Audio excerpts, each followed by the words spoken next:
turn the time over to you.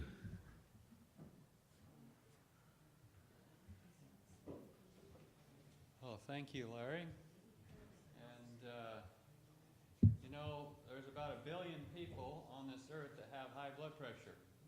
So if you have it, you're among quite a bit of company. I was at a set of meetings, and I started talking about how you needed to drink water. And there was a lady on the front row, and she jumps up and she goes, "That's it!" I'm thinking, wow, I've got somebody that really supports me in this. Do you like it when people support you from the audience? Yeah. So she was a very big supporter, but I'm kind of curious. Why are you so enthusiastic? Why are you jumping up and down? Why is that it? And she says, oh, last week my mother called me, and she says, Brenda, my blood pressure is 180 over 100. Can you take me to the emergency room? And Brenda says, well, Mom, I'll tell you what, I'll be there in 45 minutes, but in the meantime, I want you to get a glass, and I want you to drink 3 big glasses of water, and when I get there, we'll check your blood pressure, and we'll see if it's still at 180 over 100. Well, so Brenda's mom drank 3 glasses of water, and when Brenda got there and took her blood pressure, it was like 130 over 80. It was back in good range. It's amazing what happens when you have simple lifestyle changes, and water's a big one. I just want to tell you, and let me see if my thing will change slides here.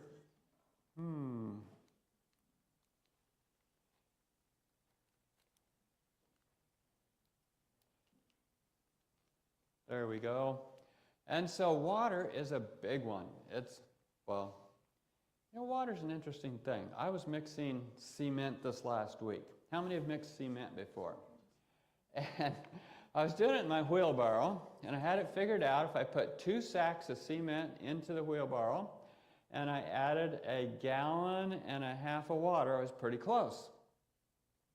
Well, I put in my 1.5 gallons of water, and I mixed it up, and it was still very, very much just like gravel, and so I decided to add 2 more cups of water, a pint. So I put a pint of water in, and all of a sudden, it went from this mass of slurry stuff that you could hardly move to almost like too wet.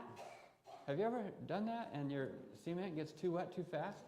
But this is a good illustration, because if you're just below the line on your body's water, then you're kind of like a bunch of sludge.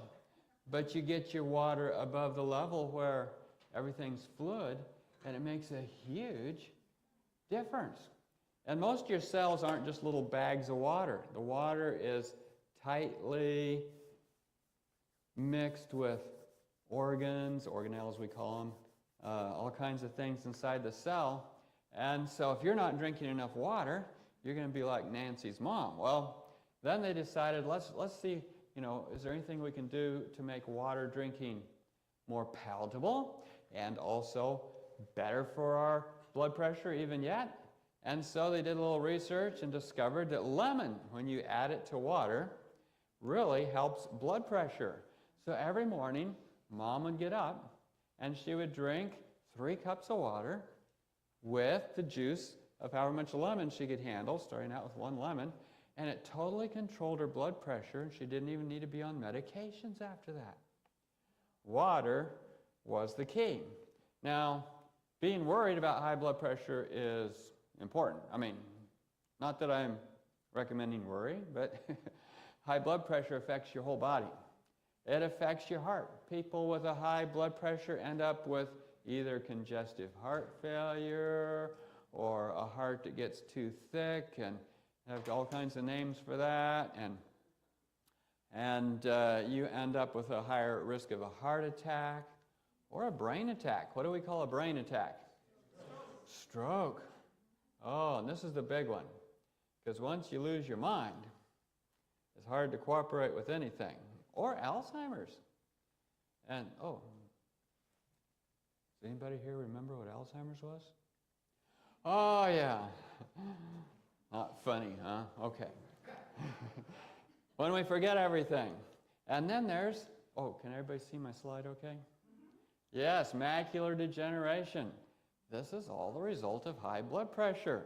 And then your kidneys. I had a classmate in medical school. In fact, I went to college with him. He had high blood pressure. He tried different blood pressure medications. They didn't work. He lost his kidneys. He ended up having to have a kidney transplant. That's no fun. So let's talk about what blood pressure should be like. The numbers that they like to work with are, if you're below 120/80, that's good. So keep that in mind, 120/80. Those are easy numbers, round numbers. But if you start going over those, then we start saying you have, too high blood pressure. First is pre-hypertension. Now, you've heard of preschool. And most people that go to preschool go on to regular school. Well, most people with pre-hypertension end up going up to hypertension, which is 140/90 or above. Now, there's a little bit of hypertension, and then there's a lot of hypertension. We call that stage 2. When you get to stage 2, then you're in trouble. And that's where Brenda's mother was, 180/100. And that's at a very high risk for stroke. And so the recommendation on water was very good. And people who drink plenty of water definitely lower their blood pressure. It's an interesting medical intervention, drug. No, it's not a drug, but anyway, it's interesting in that if your blood pressure is too low, it helps bring it up. And if it's too high, it helps bring it down. It's almost magical. And a lot of these natural remedies, it's not like you can really overdose on them. I mean, you can drink too much water, but who wants to?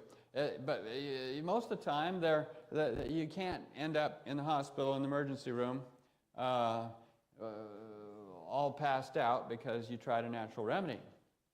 Now, there's a very important reason why water is important. All those blood vessels run on water. Your body runs on water. Your body is supposed to be 70% water. I think this last week I was getting a little lower than 70%. You know how in the heat. You know how I knew I was getting a little lower than 70%? My colorimeter was indicating low water. What's your colorimeter? Yes, when you pee, if the color is yellow, then you know, I'm a little behind. So, I start carrying one of these things with me and making sure I drink it quite often because it's easy to get behind. And then I'll be like Brenda's mother, sitting there calling my, friends to call me to the hospital. Now, the reason the blood is so important is that your tissues all need oxygen. My fingers need oxygen. My toes need oxygen. My kidneys need oxygen. And when parts of your body don't get enough oxygen, they start yelling, "Send more blood. Send more blood." And how do you get more blood there? The heart rate has to go up. The blood vessels have to tighten up. And the blood pressure goes up. And so it's an oxygen deficit. So we'll talk about things that give you an oxygen deficit just by their nature and what you ate or what you did. And so keep that in mind. When my blood pressure's up, some part of my body is low on oxygen. How about if I just start breathing deeper? That actually helps. How about if I get outside where there's more fresh air? Fresh air, that actually helps.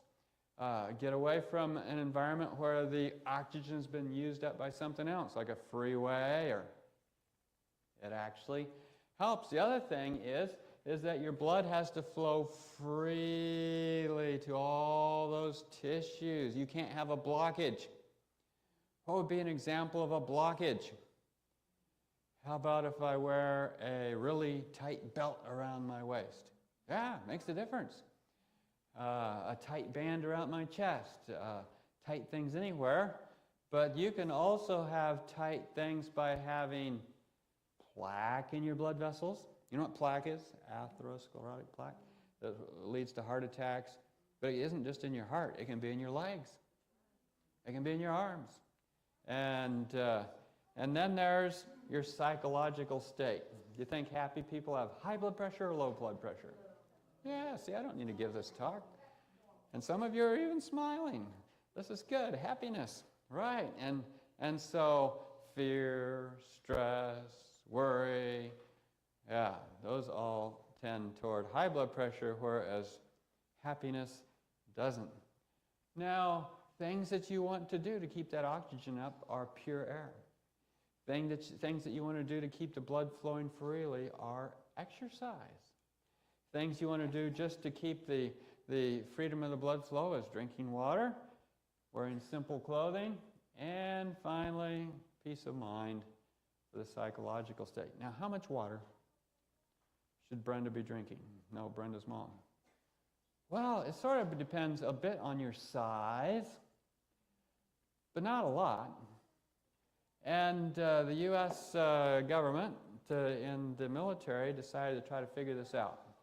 How much water shall we suggest for the average recruit that they need to get in all the time so they don't end up with heat stroke or some problems out in the field? And they decided for men you needed 3.7 liters. That's about a gallon. Now that includes not only what you drink as water, but what you eat in food. You know, your food has some water. Fruit's about 80-90% water. Some foods don't have a lot of water, like crackers, but the idea is between the two. And so I usually recommend people get, at least men, 3 quarts or liters of water a day. 1 when they get up in the morning to get started. Been breathing all night, haven't been drinking all night, I suspect. And so get up in the morning and fill the tank and make sure the blood vessels are full and everything's good. Then 1 mid-morning, a couple hours after breakfast, during the time it won't interfere with your digestion of your breakfast. And then another one, a couple hours after lunch. That way it won't interfere with your digestion of your lunch. And so this water will keep you going. And, well, how much is too much water? Well, most of the time, if you're drinking less than 1.5 gallons, you're fine. What happens if I start drinking 2 gallons a day? You better get a little salt with it, because you can wash out all your salt. And as much as we'll talk about some of the dangers of high salt, low salt also has its dangers and isn't pleasant. For women, they said 2.7 liters or quarts. Now, if it's really hot outside, as it was this last week, the hotter it is, the more water you need to drink. Let me see, does my arrow end up here? Yeah, so if the temperature is somewhere between 95 and 104 and you're very active, then you're going to need, somewhere here around 12 liters of water. Well, that's, I don't think I drank 12 liters of water, but I definitely got over 1 gallon in, that's for sure. So the urine check is the important thing to make sure you're keeping up on your water. Otherwise, yeah, you could end up with high blood pressure. Now, there's other things to do with water too, though. And I like to recommend this. The thing I like to recommend is that people do what I call a morning sponge bath. Now, I was at an institution where we took patients in who had maybe not drunk enough water and had all kinds of diseases.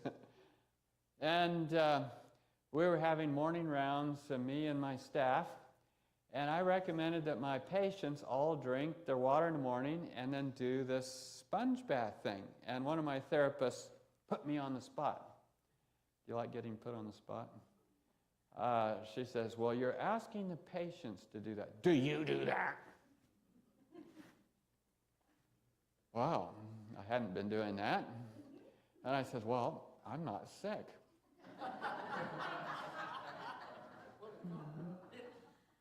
And yeah, it is optional, but that said, she says, well, I've decided to do it myself. I did it this morning. She says, I am so wide awake. It's wonderful. I says, wow, you're contagious. I'm going to go do it tomorrow morning too. And so I did my cool sponge bath the next morning. I'm like, wow, I've never drinking coffee, but maybe this would be like drinking coffee. I was wide awake. I'm like, this is a good thing. This is great. And what does it do for you? It opens up your pores and lets toxins out. It gets your blood flowing smoothly through all your blood vessels. That lowers blood pressure. Yeah, so it's a very good thing, and it gets your nerves woken up so they're working correctly. You see, if you have blood stagnating in one part of your body because the nerves aren't woken up there, that can create inflammation, that can raise blood pressure. But whereas you are just starting off the day getting energized and active and cool sponge bath, or taking a morning walk out in the outdoors where there's lots of negative ions in the early morning. Negative ions boost your immune system. They give you better vitality. They make you feel like you're alive.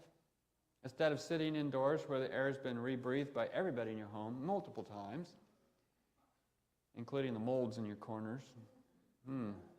Yeah, it's good to get outdoors and get some fresh air, and active people definitely have lower blood pressures.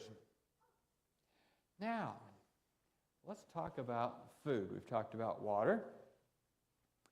University of Southern California, Los Angeles, UCLA, was doing studies on people with high blood pressure.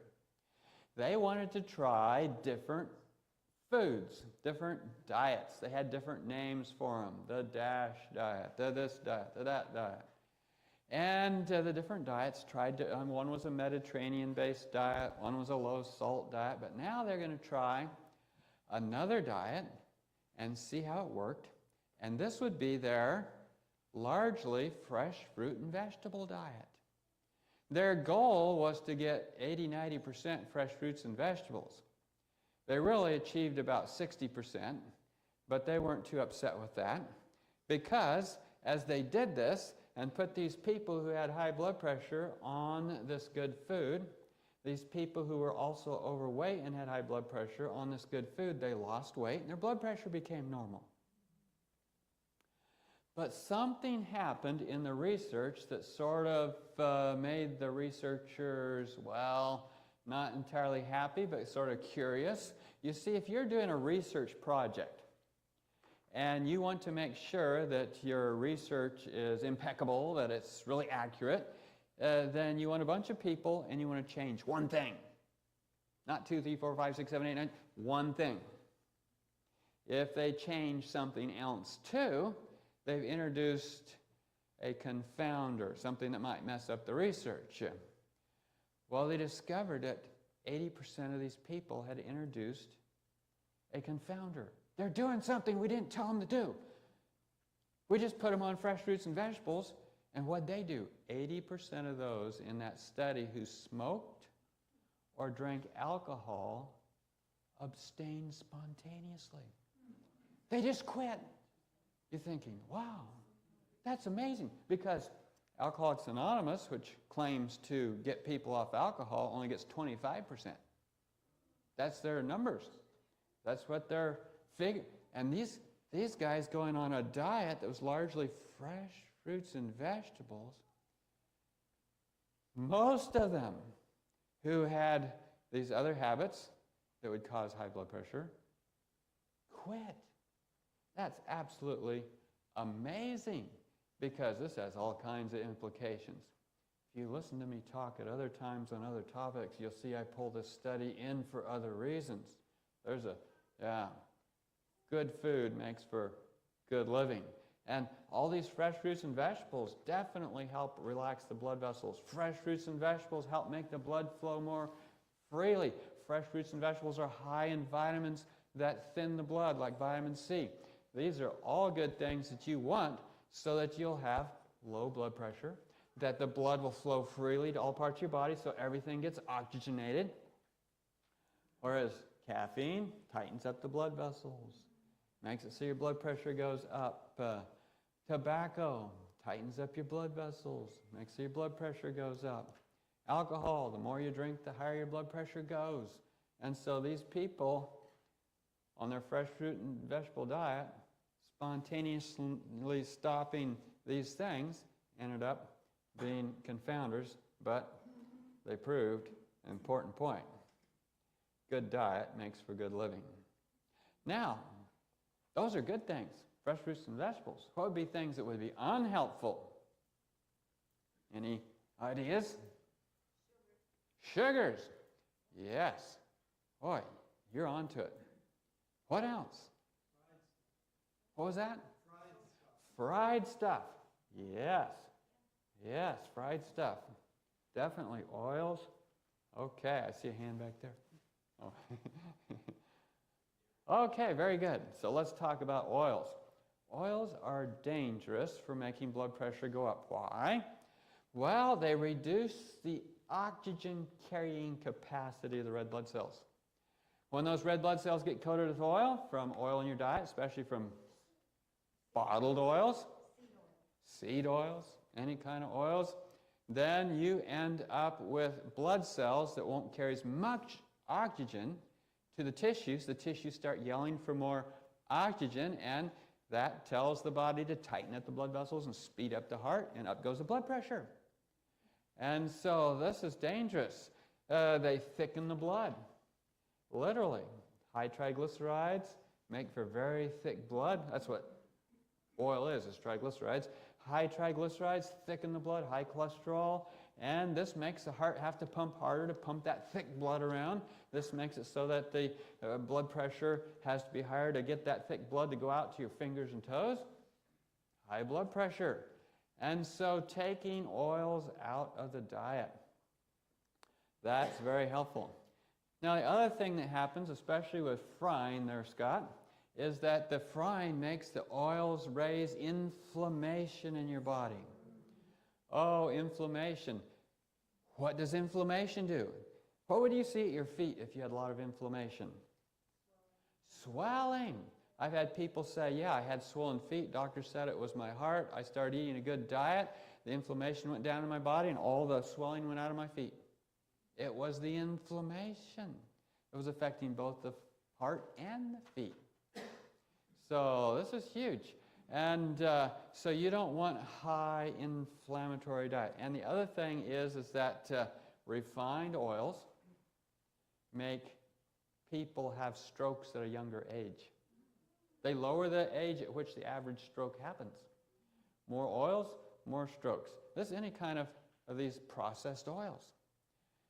Now, Americans have free access to almost any kind of food. You ever notice that? We can just about get anything. In the 1900s, early 1900s, 1906, 1909, that area, if you looked at how much oils people were using, it was like this much. By the time we got to 1999, that much had grown to 1,000 times that much. That's how much more oil we use today than we did 100 years ago. And it shows up in high blood pressure, more strokes, more heart attacks, more cancer. Ooh. Okay, we'll do another talk on cancer some other time. All right, so unfavorable diet, fats. Somebody mentioned sugars. Here we are, sugars. Sugar actually makes your heart need more oxygen just to pump. Sugar actually makes it so that your heart rate goes up. It speeds your heart up. It raises your blood pressure by those mechanisms. It increases inflammation. Now, sometime we'll talk about arthritis. But you want arthritis, painful arthritis, just eat more sugar. It's definitely going to be a key to getting your pains in your joints going. Of course, sugar is part of diabetes, right? A lot of diabetics have high blood pressure.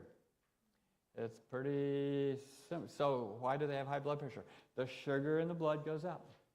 As the sugar in the blood goes up, the blood gets thicker, gets harder to pump.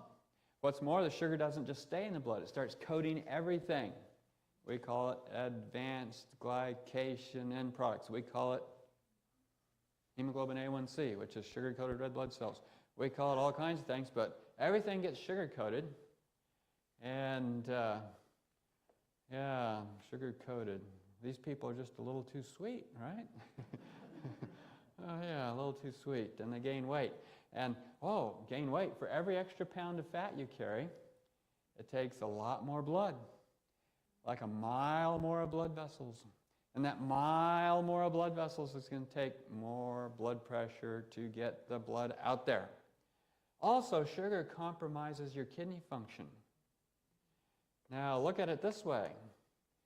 You take food and water in, you fill up. Where's it going to go? It's got to go out the kidneys as urine, or out the stool, or out. Yeah, it's got to go out somewhere. If you plug the kidneys so nothing comes out, then you increase the pressure. You increase the amount of blood going into the heart. Therefore, you increase the amount of blood going out of the heart. Increase preload, increase postload, and up goes the blood pressure. And this has to do with several things, not just sugar. We'll talk here about salt in just a minute. But the sugar compromises kidney function and causes salt to be retained, sodium to be retained. Sodium in and of itself is a problem because, well, some people are very sodium sensitive. But eating sugar will make you sodium sensitive.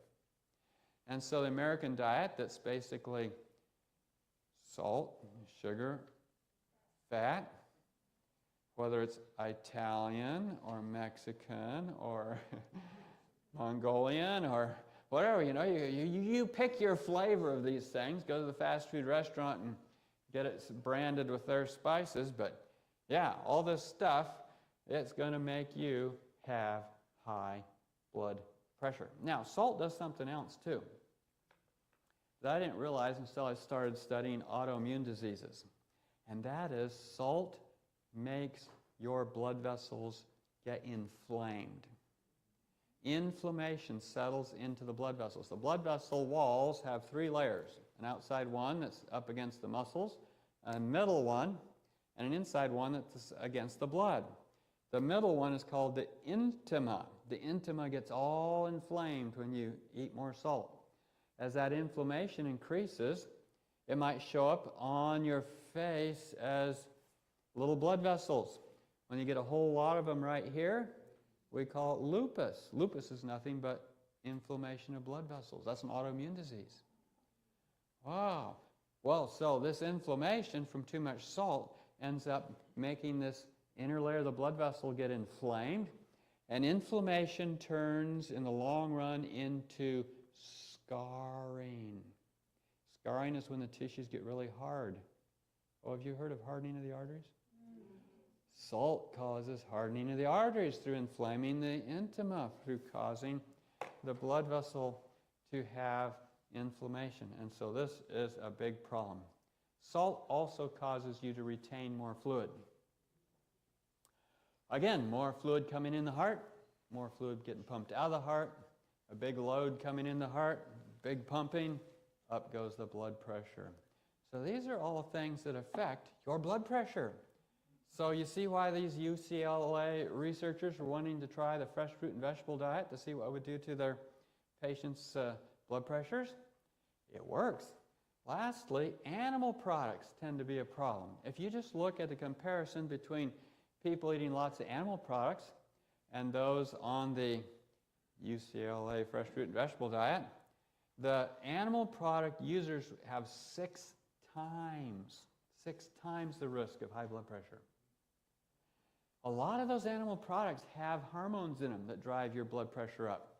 Cortisol, and those animals weren't happy when they went to a slaughter, and so you end up with that unhappiness getting in you. All right, let's look a little closer at the vegetables and fruits. Let's just see what's beneficial about them, or which ones are beneficial. Here we have the green leafy vegetables. Oh boy, have you heard it said that the herbs are for the service of man? Yeah, have you heard it said that the leaves are for the healing of the nations? Yeah, so leaves are helpful. They're high in magnesium and potassium. Both of those help lower blood pressure.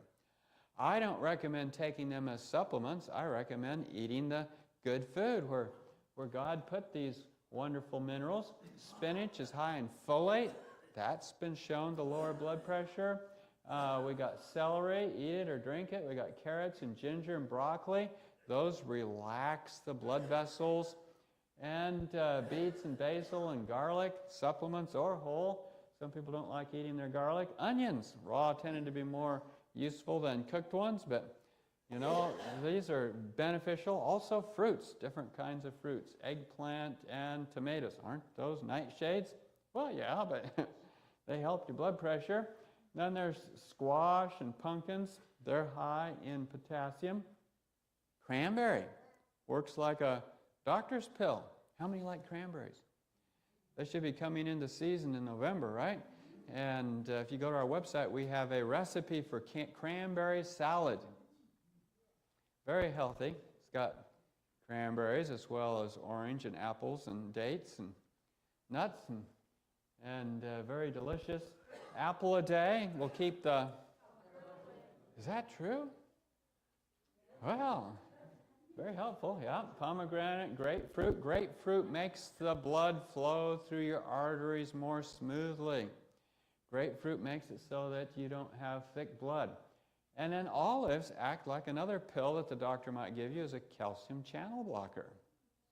So these are the olives that are like the black ones, the ripe ones, not the Calamante or vinegar olives, the ones that haven't been fermented. Now I want to look at a chart here. This is a comparison. This is from a study done out in Loma Linda on Seventh-day Adventists called the Adventist Health Study. This is the second run through on that study. And they looked at their numbers after they collected their data, and they looked at the risk of high blood pressure. The risk of high blood pressure is represented by those columns. The first column there in red is what the people who ate lots of meat had, a very high risk of high blood pressure. We gave them a measure of 1. So we're going to compare everybody else to them. The omnivores, those who ate more fresh fruits and vegetables and green leafies and so forth along with their meat, ended up with about a 25% drop in their risk of high blood pressure. Then we had those whose only meat they would eat along with their vegetarian diet was fish. They dropped by another about 10-15%. Then those who were lacto-ovo vegetarians, those who would eat eggs or drink milk along with their vegetarian diet, dropped their risk of hypertension down by 55%. And then the plant-based diet people dropped it down by 75%. So you kind of figure which one of these columns you want to live in, pick the diet that'll achieve that for you, and eat that food, and then you get that kind of result. Now that's the Adventist Health Study. What about other things besides fruits and vegetables? Well, grains. Here we have that if you eat refined grains, that's white rice, white bread, white pasta, white tortillas, a lot of the box cereals, all these kind of things, then your risk of high blood pressure goes up by 69%. On the other hand, if you eat whole grains, oops, sorry, I hit the wrong button there. If you hit whole grains, then your risk goes down instead of up. It goes down by 23%. So really, if you switched from refined to whole grains, you ought to see a 92% drop in risk of high blood pressure. And so those are very interesting numbers. Also, eating whole grains will greatly reduce your risk of diabetes and some other diseases. So keep that in mind. Well, what kind of diet are we talking about here? Isn't this the original diet? The Bible diet? Yeah, this is the original diet, the diet from the Garden of Eden.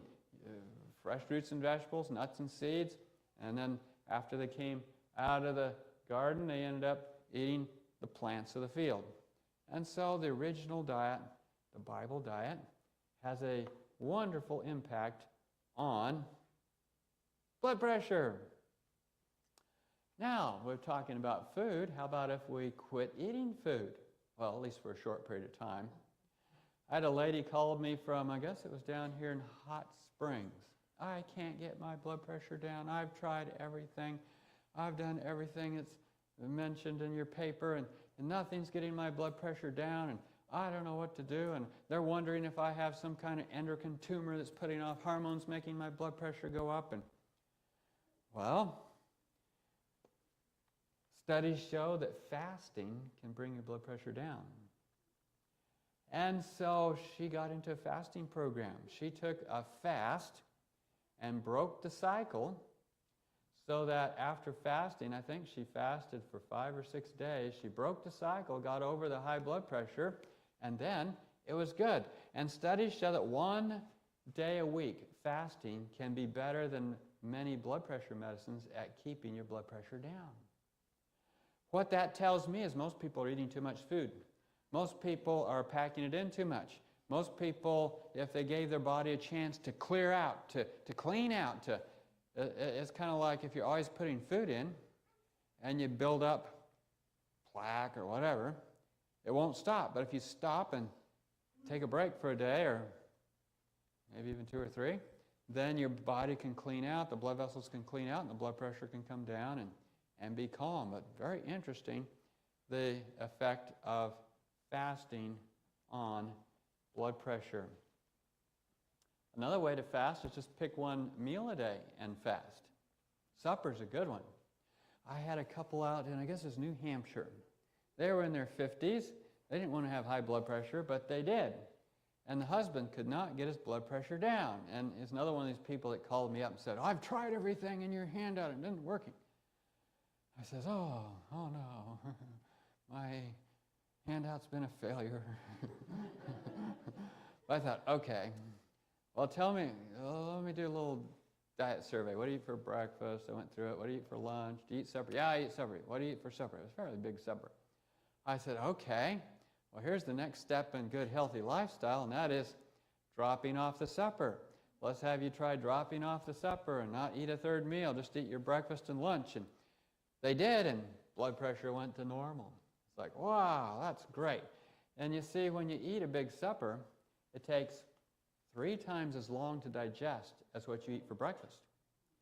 And digestion takes work, and digestion takes a lot of blood, and blood has to be pumped around. And so, yeah, make your blood pressure go up, and it takes a long time to digest it, especially if you lay down, and you're going to end up with higher blood pressure. Better to let your system clean out at night. Better not to eat within 3 hours of going to bed, or even longer. 2 meal a day program is very good. Yeah. It's not cultural, isn't it? We barely eat breakfast.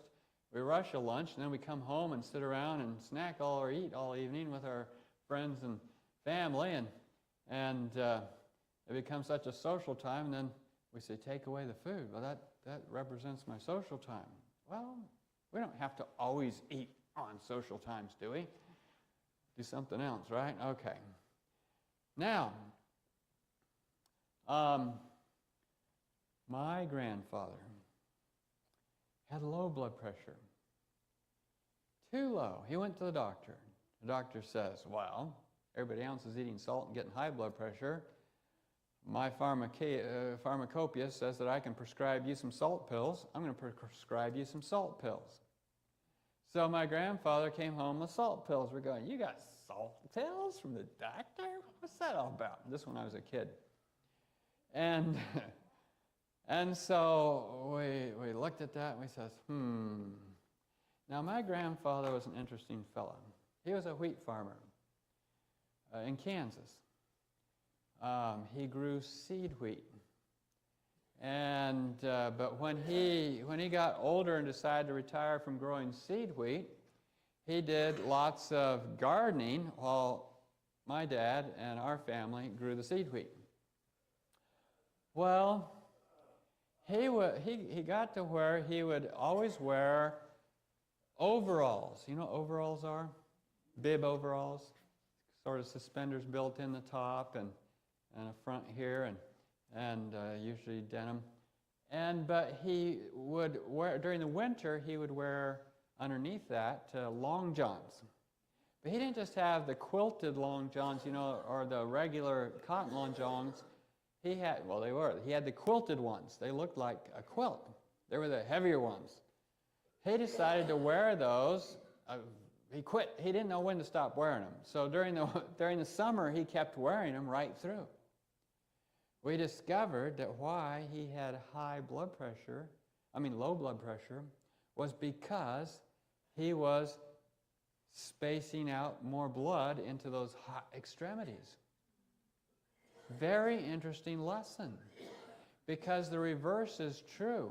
If your extremities are cold, the blood all moves into your chest, abdomen, and pelvis, into your trunk, and your blood pressure goes up. On the other hand, if you get your arms and legs warm, the blood moves out there, and your blood pressure comes down.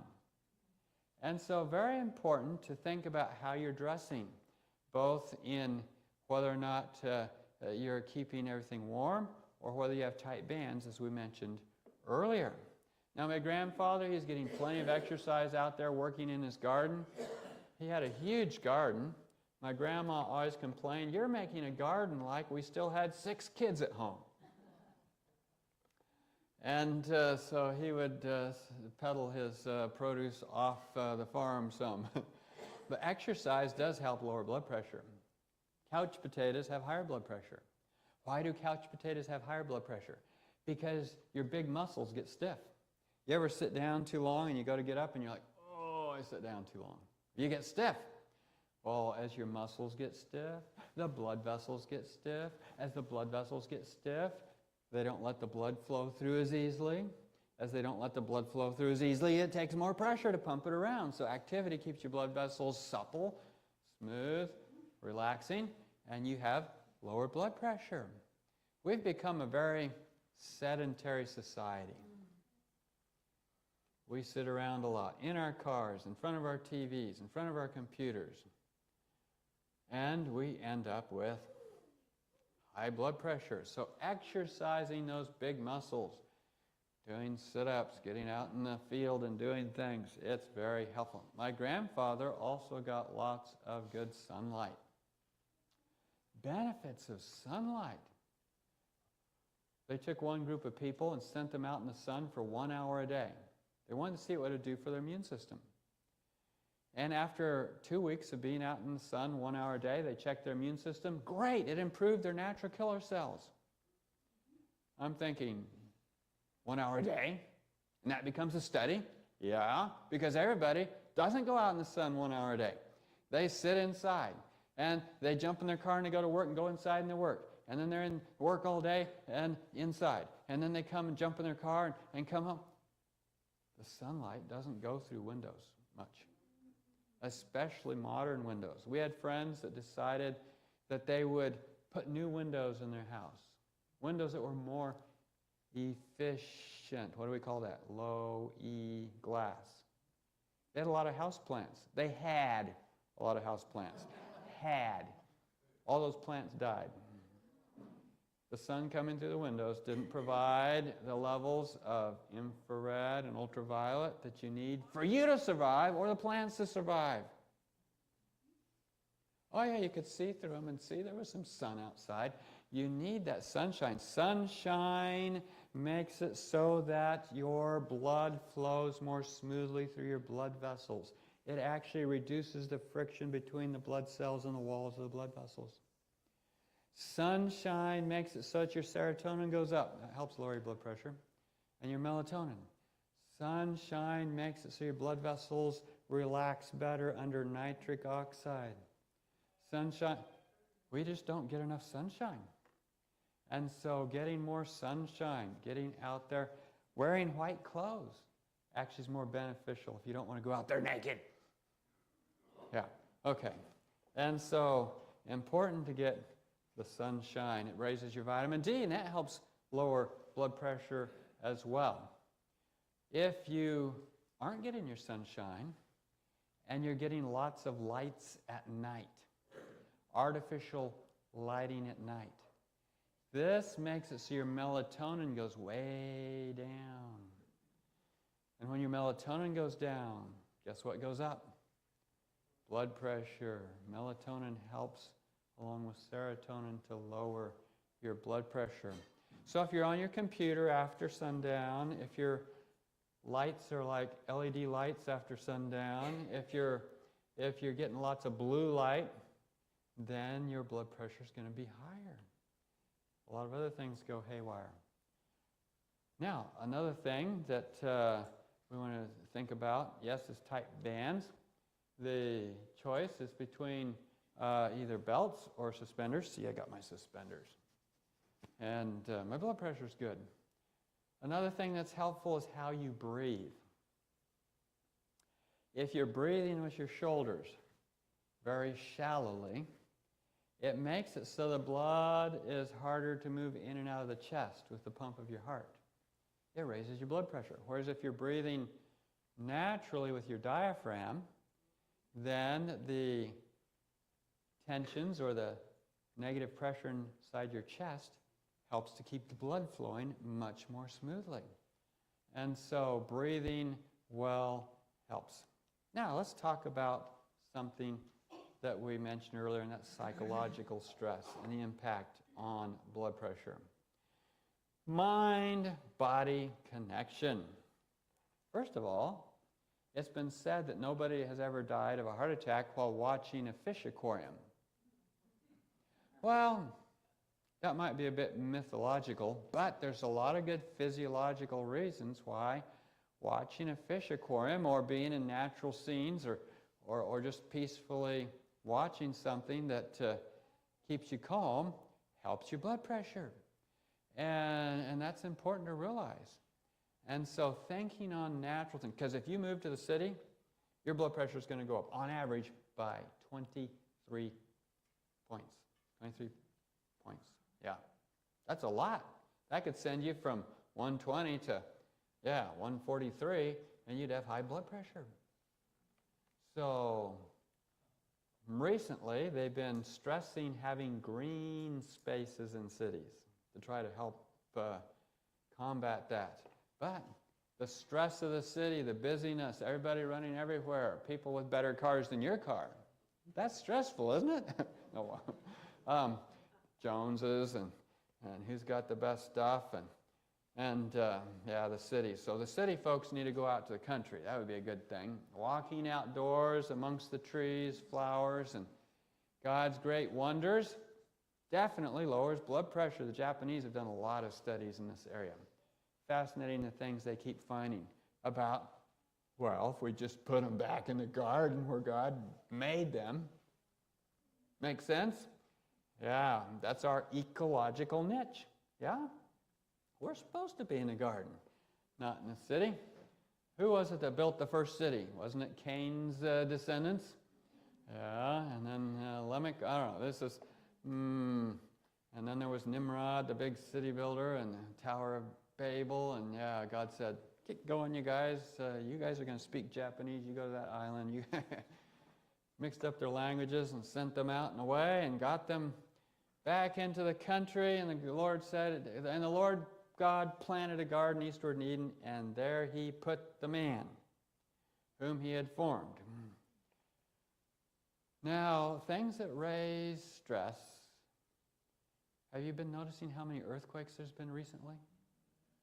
It's increasing. I mean, the number this year is quite a lot, and that'll raise people's blood pressure. In the wake of some big national disaster, people's blood pressures go up. It's sort of like PSTD, post-traumatic stress disorder. And it's predictable. They've gone and done studies. Okay, we had Hiroshima. We had, what was the name? Fukushima. So they went in and looked and see what happens to blood pressures. People's blood pressures go up on an average.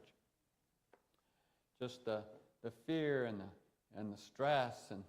And you know, it's not going to get better. For nation shall rise against nation. Is that happening somewhere over in Iran? And kingdom against kingdom. And there shall be earthquakes in divers places. Yep, we've been having them. And there shall be famines and troubles. We haven't seen the famines worldwide yet, but in the local areas. These are just the beginning.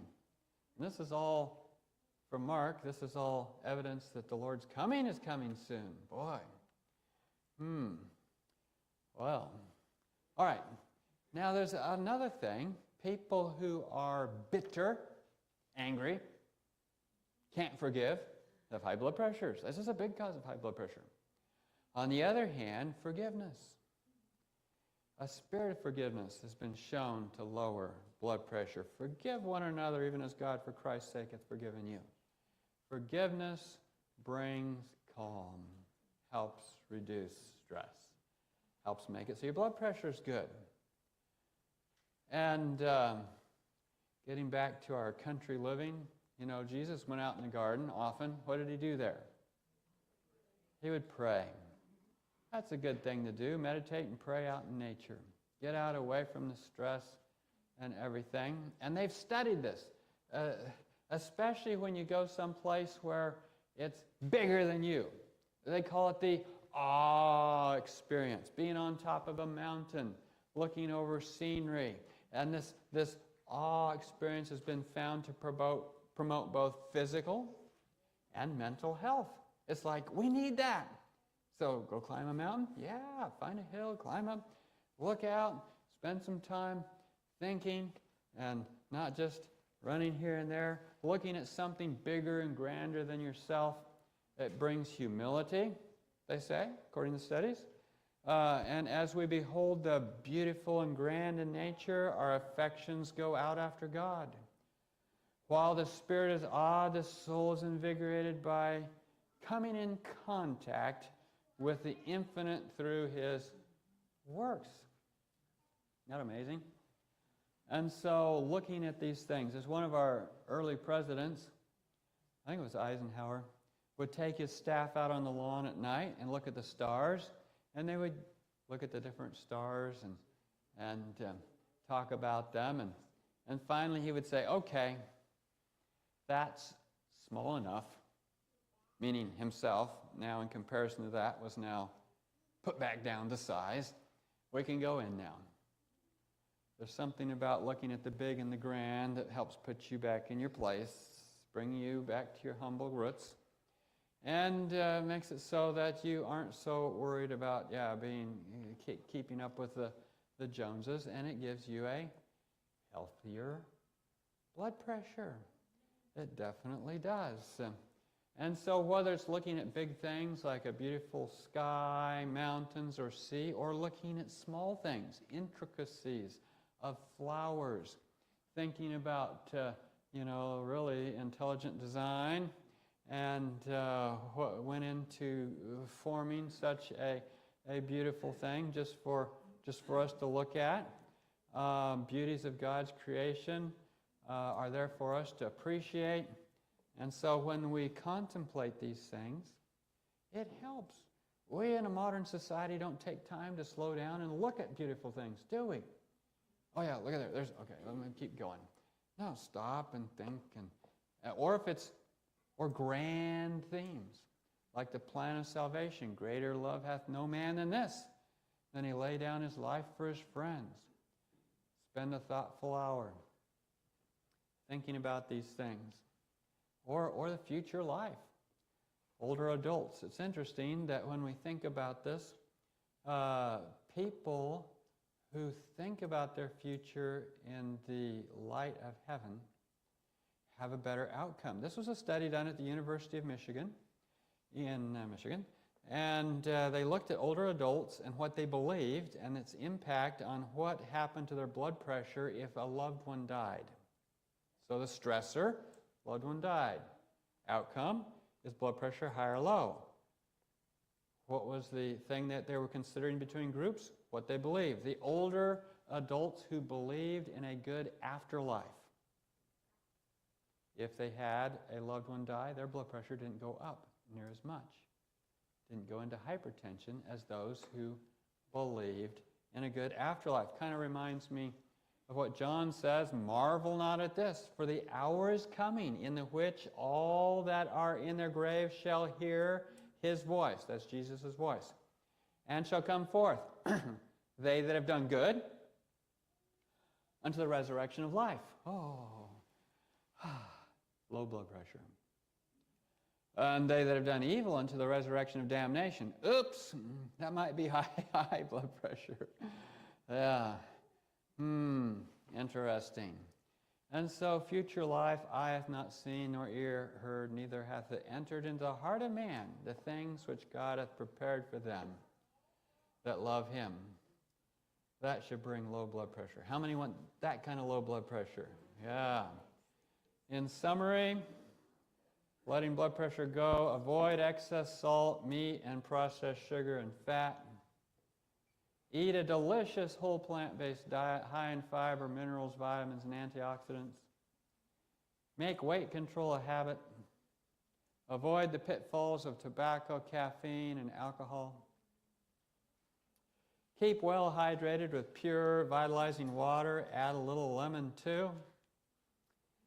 Take regular time for enjoyable exercise in the awe of the great outdoors, far from traffic pollution and stressful crowds. Get plenty of warm sunshine and fresh, invigorating air. Guard your sleep and evaluate its quality for effectiveness. Contemplate the bliss of heaven and the marvels of redeeming grace. And let God know you need him to release you from stress, fear, guilt, and high blood pressure.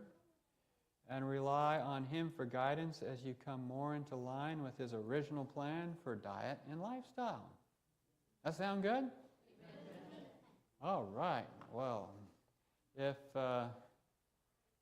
summary, as you adopt a healthy diet, your blood pressure will respond positively. Good lifestyle habits will ensure good circulation.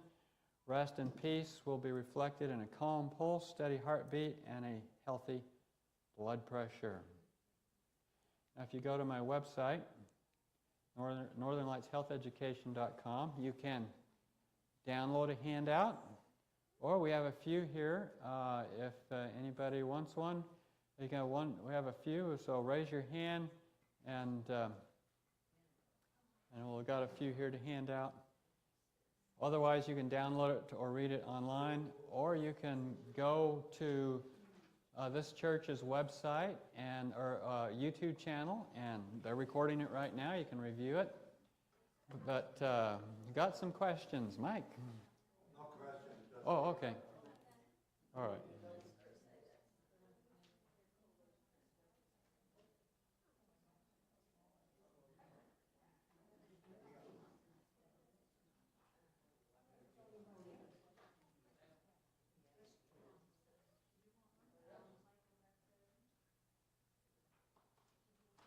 Any questions on our topic today?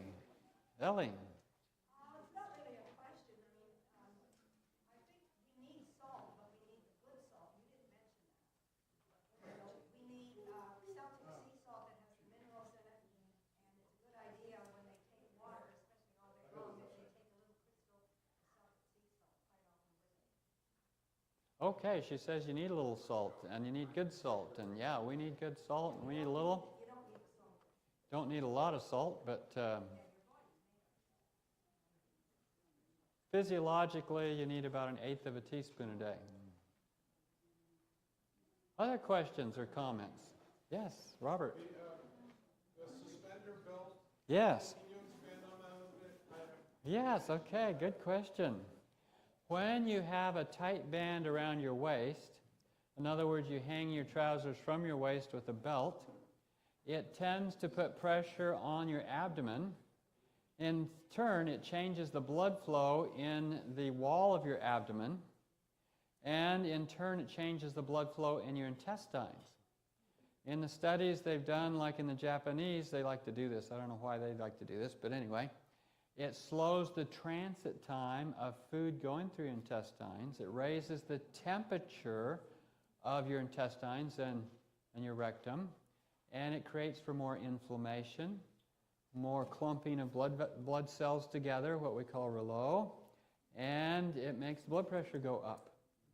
Whereas if you're hanging your clothes from your shoulders, which is all bones up here, then you don't have tight bands. Tight bands around the chest, like a tight bra or corset or something, changes how much blood goes in your lungs, or how much oxygen you breathe, or how much you expand your lungs with every breath. and it makes a difference. But if you're really free in your clothing, either suspenders or, as in my grandfather's case, wearing the overalls, then you end up with a freer blood flow through your body.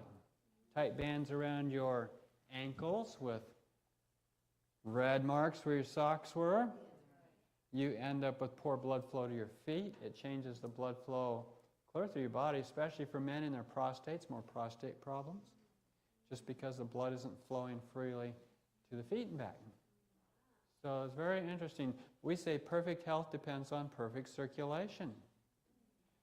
People don't realize that until they think when circulation stops, so does health. But they don't realize that there's a gradation between just a little bit of circulation and a little bit of health.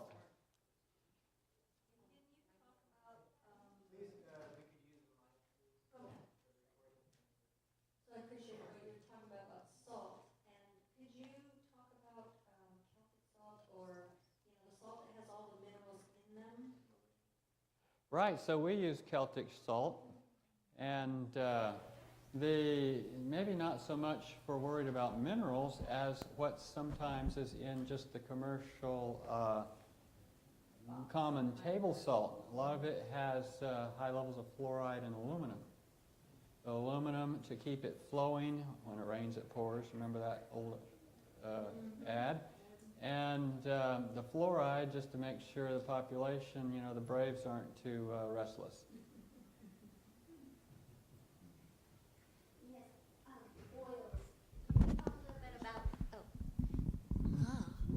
Oils.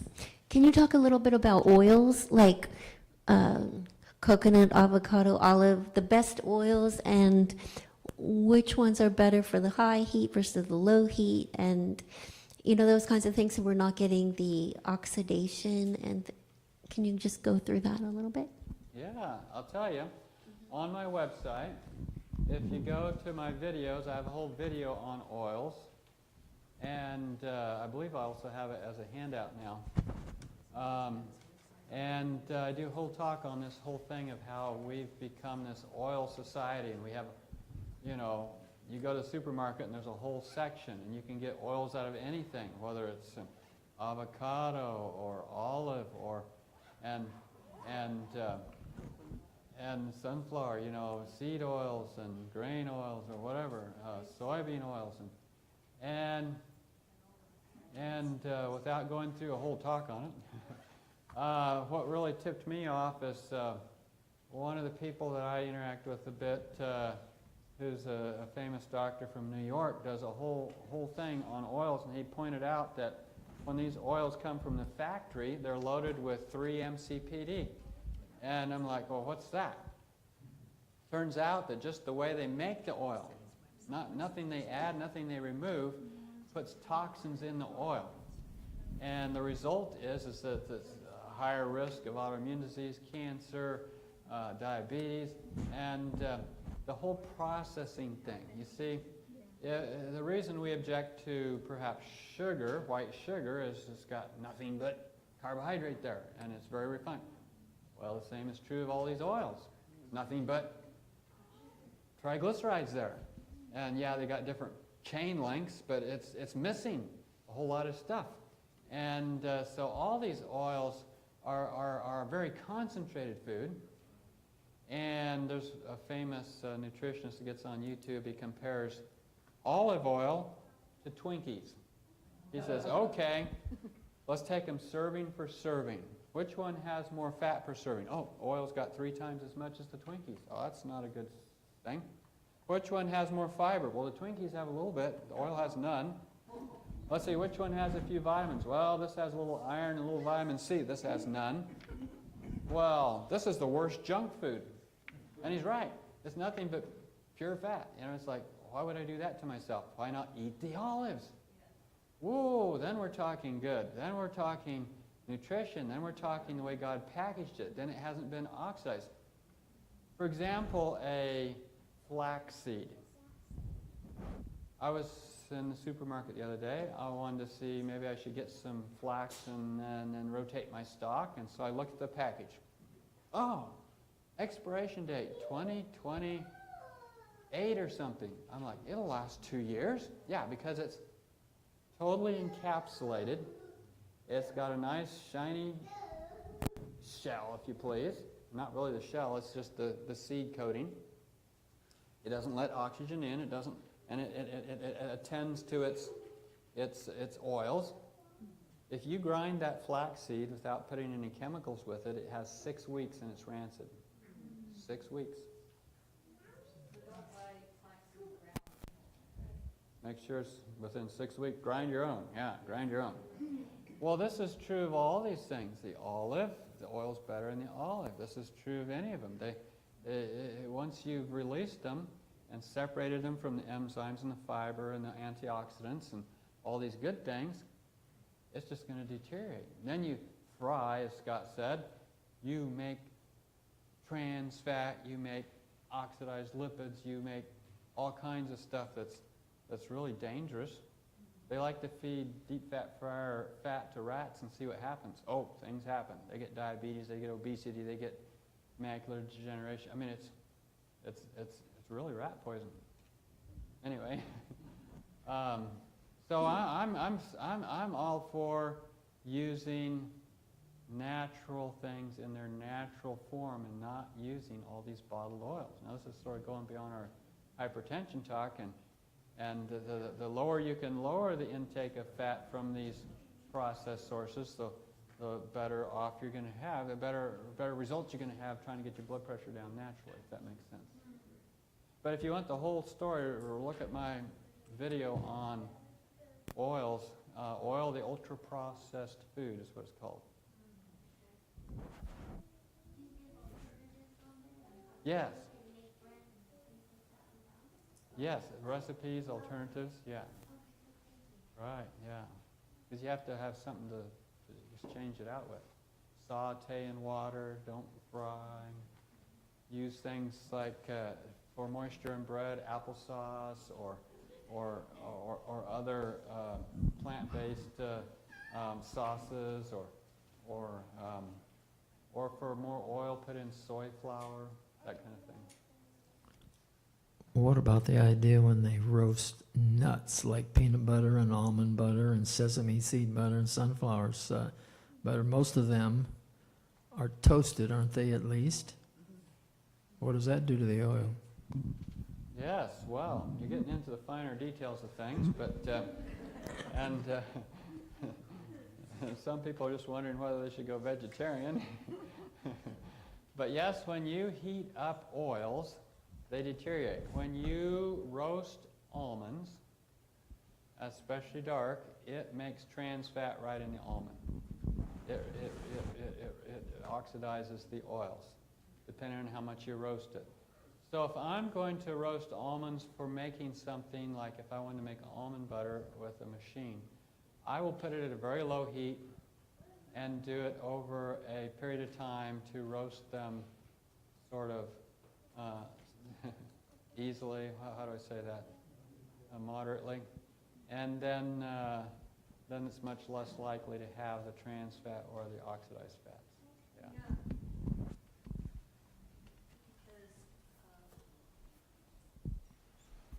Because I tried making almond butter raw, it doesn't work. You have to release the oils, but just lightly roasting. Balance. Yeah.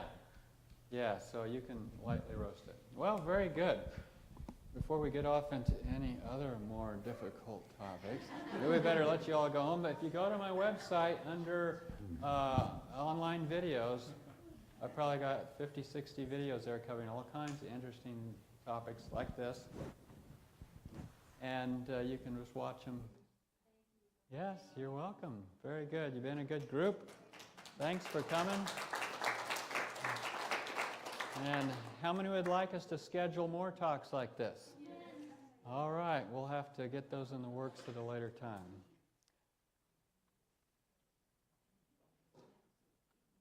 Can we get on a list to get the next? Oh,